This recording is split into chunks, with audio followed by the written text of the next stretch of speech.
What do we know about the 1880s preserve? About what? The 1880s preserve? Oh, okay. And what does that have to do with Tombstone? Will it affect the citizens of Tombstone? Is the city going to look into annexing it? And is that going to happen before contracts are drawn up, so the city doesn't have, say over what happens with those contracts, So I know that's a lot. It's like 3 questions in one, but. Well, I know the project has started, and about it being annexed into the town, that is what they would like.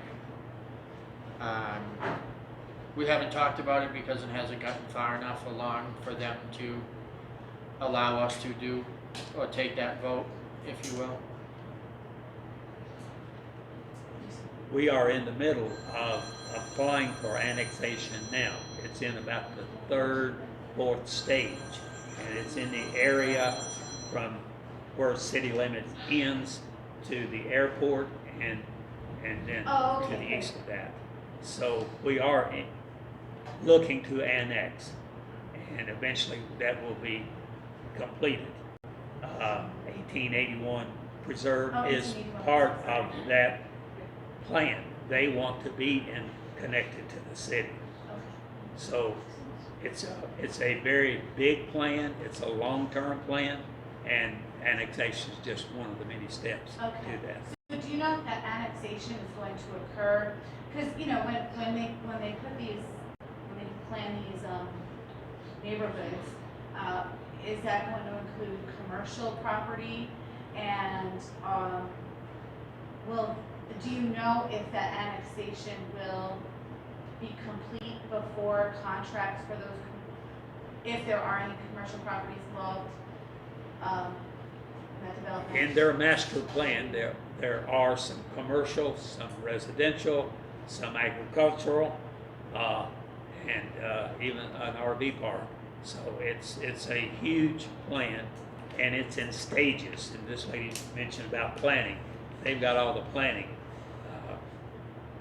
that they have done and are doing, and they just need a couple of things to happen for them, because it's strictly investment funded, and like most things, big ideas that come Tombstone's way, sometimes the investors don't show up, or they get money and leave, and somebody's holding the bags. So if Tombstone's able to annex this area,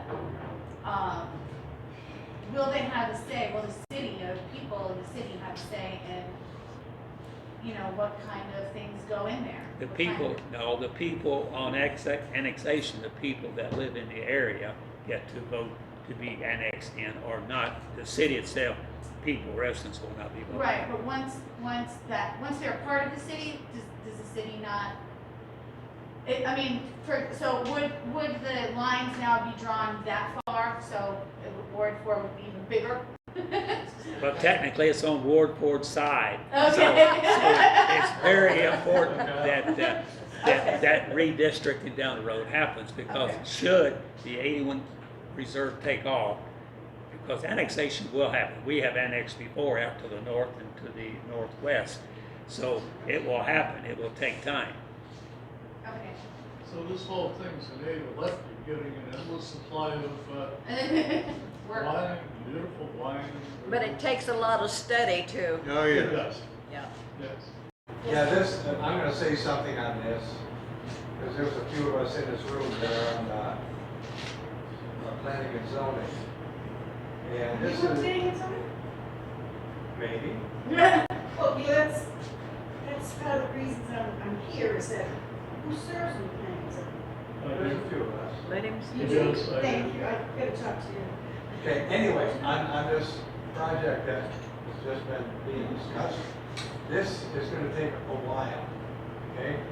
There is state-owned land, there is county-owned land, Yeah. there is private-owned land, and annexing private-owned land, piece of cake.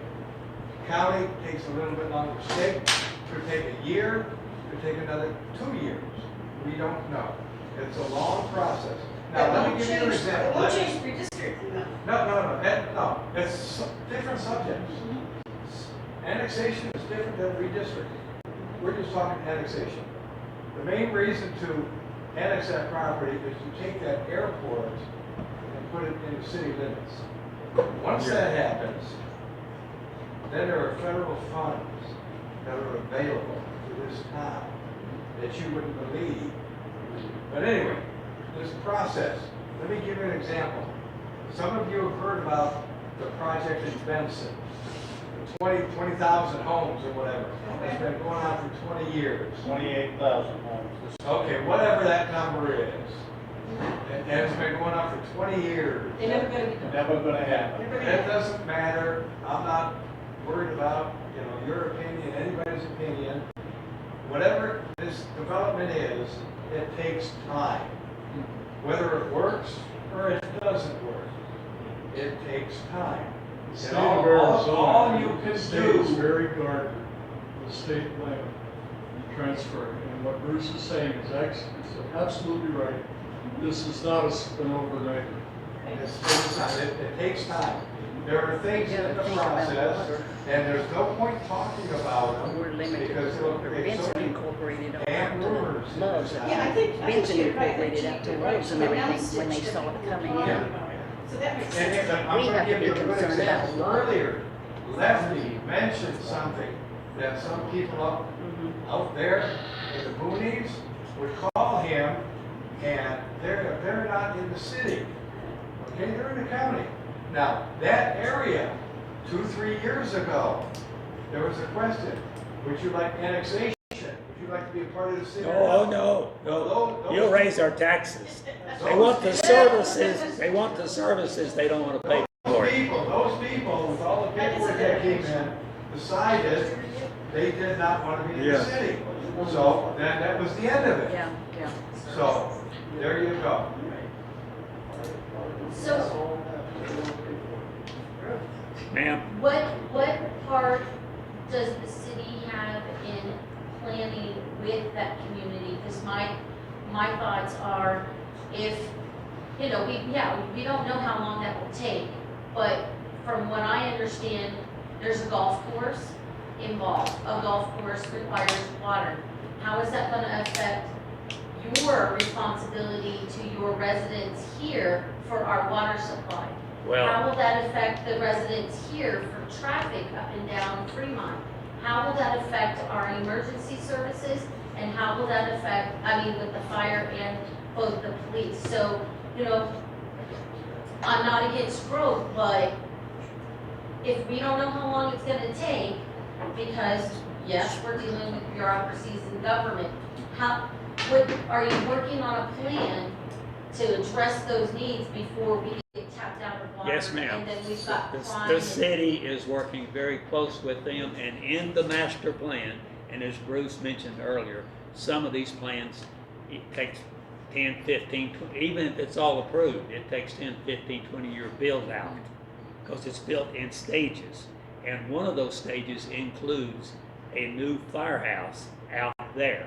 That is, once it's part of it. But all of that you're addressing is incorporated in their master plan. It won't happen today, tomorrow, next year. Okay, so here's the tough question, is can the public see those plans ever? Yes, there'll come a time when they will be out in a meeting like this and they'll have plans. I can speak to the water. We're on something called the Sub-Sierra Vista watershed. It drains from the dragoons down to the river. If we We can have keep plenty of it water. from tapping It into just our doesn't line. look like it from the surface. But if you go down 100, 130 feet, there's all the water in the world.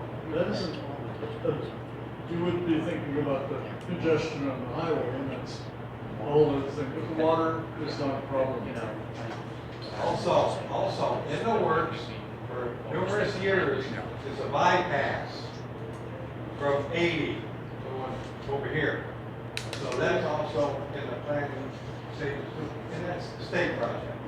As you know, Fremont Street going through our town is not owned by the town, it's not owned by the county. That is a state highway. It is the state that controls Fremont, not this city. Yes, the weeds are growing, and this is going, that is the responsibility of the state. A lot of people don't understand that. It was mentioned by several people in the last meeting that residents don't feel motivated to go to the meetings. Residents do not feel heard at city council meetings, and they feel their concerns are never addressed either in or out of the meeting.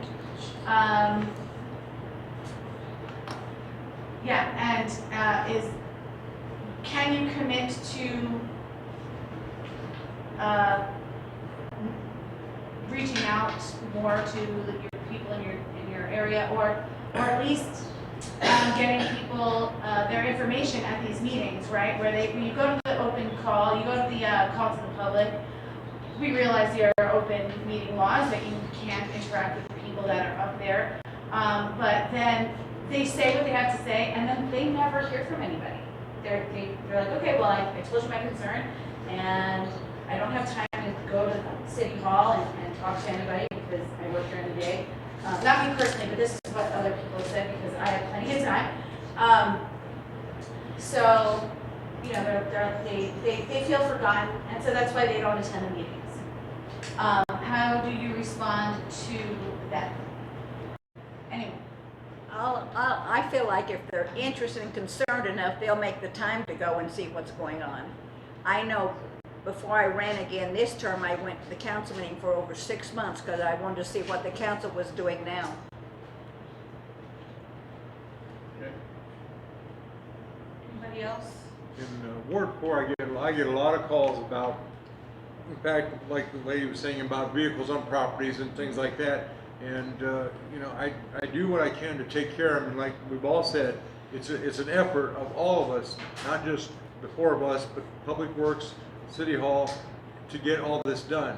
And it's sometimes it is tough. But that's the thing about it. You know, people I talk to since I've been a council person, I've never seen one of them show up at a meeting. But I've always felt like if I've helped them, they've either let me know or they said you did. And then I continue to try to help them what I can. Kind of going back to, we keep talking about growth. Is there a plan other than the 1881 Preserve, whatever project? Is there a plan for growth? Or are we just kind of fixing stuff? Are you talking financial plan? I mean, Are you a plan talking- for growth I mean, so that we bust out of the 1300. You know, because we have a large retirement, right, community, large senior community. You're not getting any younger. We keep shrinking. So I understand there's more kids in the schools, but you know, what does that mean? Are we okay at staying at 1300? Do you think we're going to survive, or is there a plan? And not don't have no classes in high school. Everybody's got their own class. That's huge. So the school's good. School's not there. Good. So how do we grow the community? Is there a plan to grow the community? Is there a plan to grow Tombstone? Not so that we have 20,000 people or 10,000 people or whatever the goal, just to keep us viable.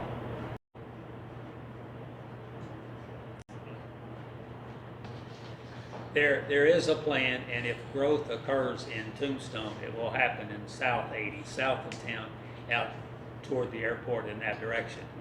Like you But- talk about affordable housing and stuff like Yes, that. right. And until we get affordable housing, means investors coming in and investing in housing. Until that happens, we're not going to have any noticeable growth because, for example, since the 30th of May, I live on Toughness Street, and in almost rock throw, we lost 6 people within 6 weeks. I hope that average doesn't hold up, but we're losing more people than we have moving in to town. And one of the main reasons they don't move in is because of the available, suitable housing. And so is there a plan to attract people to builders? Or? Well, you can talk to builders, but would you rather build a $80,000 house in Tombstone if you're the builder and sell, or you'd rather build a $300,000 house in Sierra Vista and sell, and there's greater profit in the $300,000 than there is in an $80,000 house. So, you know, it's kind of a catch-22. I think that was all the questions from the last meeting. If anyone has anything else? Okay, so there's a lot of talk about how we have less people than there were before. What do you know or believe caused that drop? Because we are surrounded by mostly state and private lands. And yet there's been a little bit of annexing, but if there's a similar amount of housing, what makes it, like everything else, supply and demand? Of people that stay here, they buy a house, they stay here for how many years have you lived here? You lived here, you know, that's what makes the prices go up, which means we are actually a very attractive community. So what do you think is the cause of dropping, well, for that, I get it. But what do you think is the cause of the You want to make a decline in comment? I will. You know, say cancer. population? Well, personally, you know, we attract elderly senior citizens. They lived in New York in cold weather, and now I don't want any more cold weather. I'm moving west, southwest. They get here, and housing, believe it or not, or cost of living in Tombstone is cheaper than Sierra Vista and some of the surrounding towns. So their Social Security, retirement checks will go further. But we're going to experience a higher mortality rate per 100, per 1,000 than even in the other towns because of the nature of the people that's coming here to basically live their last years in warmth and comfort. And so we're going to have higher numbers. So basically, we have, so are you saying that our population is more aged, so there's less children, and that's really what caused the decline? Not so much that there's less housing. Yes, the prices have gone up, but that's because people get here and they stay here. Right. And then we have mortality, so that's probably, and I don't know, I didn't look at the census, so I don't know what that. Well, you know yourself, we don't attract too many new families in a year, you know, with children. Right. Because of the job, the income, if they're working here versus working in, a lot of people work in Tucson, and they'll commute from out in the county or Sierra Vista, you know, to the better paying job. And of course, Sierra Vista has a higher wage scale than we do. And so the families go where the job, where the better money is, and we get the senior citizens with their fixed income, Social Security, and retirement. So one of the complaints about having the decline in population really doesn't have much to do with what you've done or haven't done. It's just the transition of our community because of the changes in what's here, like, you know, grocery store, this, that, Right. the building up of the communities that are around us, which are much bigger cities. So. When you talk to someone that's visiting, oh, I'd like to move here, and they're 75 years old, they're going to want to locate closer to a hospital and a bank of doctors of all type. When I bought my house back in '95, the old man, his wife had died that year. He was alone by himself, 85 years old. He wanted to move to Benson to be close to Safeway, the hospital, and the doctors. And that's why he went. And basically, I understand that. So what we get are those that's coming here, but they have to go someplace else for medical.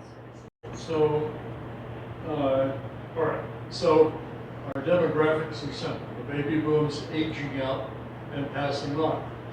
What are you doing to attract more older people than the ones that are passing on? Well, we did reinstitute our clinic, this administration did, which was a big, big plus for everybody in town, and especially our seniors. Many of them don't even have vehicles. So that was a big thing. Okay. Yeah, when I moved here, first started coming here and became a ranger. Then I decided to move here 2 years ago. It took me a year to find housing. And when I actually found a house that's way too small for myself and my husband, 700 square foot house, can't put a bunch in, you jump cushion to cushion, you get to the kitchen from the living room. I was the 43rd applicant. And the only reason why I got that housing is because A, I had 0 kids, which is, yeah, we'll talk about that some other time. And, well, I have kids, but they're not. And I was a ranger. And it was only myself and my husband at the time. All the other applicants were trying to cram 3 or 4 people into the 700 square foot house so they could actually afford it because they're working jobs in town where the wages are not a living wage. So a lot of them, like a lot of your cowboys, whatever, they all carpool over or they're living in a tent, dry camping in someone's house. So the housing thing is huge. And that's just from my own experience. I never been somewhere to be here like this. And that's not the only, I had the same experience. I moved my company and my family here about a year ago. A year before that, I spent researching the area, where I'm going to get all my materials for my company, medical, food, all of that, prior to even picking this spot for a reason. And it was difficult to find land that met my needs without having to clash with the previous inspector, Matt. So he created a serious issue for me, which I am suffering for now. The other thing was the finding a home to rent or buy. Couldn't do it. Couldn't find it. A year went by, and then we finally said, let's go into an apartment up on Skyline Circle. Original rent, within a short period of time, they sold that to a company in California. The managers were out of Phoenix. They went with rent from $600 to $800 something. The marshals were renting a room there for their marshals that were coming from out of town. They had to get out because the rent went up. Then they arbitrarily raised it from $800 to $1,250 on me for the same room, for the same small area. And we get out here, it wasn't even done, so we lived in a hotel in Larian for over a week at $100 something a night until Gordon found a house for us from a local here who wasn't advertising it and buy it. We were already ready to get a fifth deal and buy it when we were ready to move out of Tombstone and chalk it up to a big mistake. And we toughed it out. My company suffering because of I believe that the rent plays into it, not being able to find a house and stuff. So there is some similarities like what she was explaining. If we could get new housing coming in, believe me, it would solve a lot of problems. Not all of them, but it would definitely. But the number, when I asked the owners why $1,250 when it went from 6 to 8 to 1,200 in a short period of time, the answer from the manager on behalf of the company owner was, we set the number high enough to